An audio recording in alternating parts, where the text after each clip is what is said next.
Mtazamaji, karibu tuzidi kukujuza. Walemavu katika kaunti ya Meru wamepongeza hatua ya Rais William Ruto kutia saini mswada wa watu wenye ulemavu mwaka 2025 kuwa sheria. Sheria hii inapiga marufuku ubaguzi dhidi ya watu wenye ulemavu na inahitaji marekebisho ya msingi katika maeneo ya umma, usafiri na mawasiliano.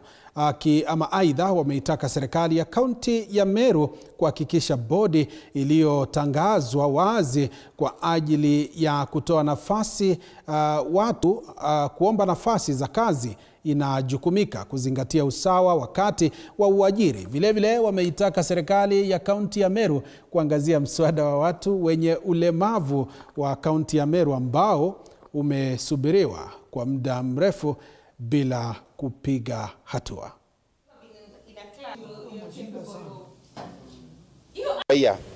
Ni huyu msasi ambaye ako na mtoto mlemavu. Sana sana wale wako na intellectual, wale wako na severe disability. Huyo msasi tunashukuru atapata kufurahia tax exemption na opportunities zingine zile zimepita. Ile ingine imetusaidia ni kuongeza National Council ya walemavu ambaye ni kitengo inasimamia shughuli zote za walemavu.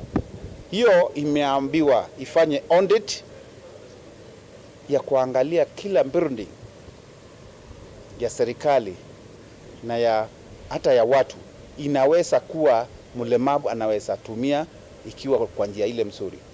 Hiyo sheria imetusaidia sana. Kulingana na act yenye tuko nayo saa hii inasema ni watu watatu ambao wametoka kwa vikundi za watu wenye ulemavu na wengine wawili ambao wametoka kwa vikundi zenye zinafanyia kazi.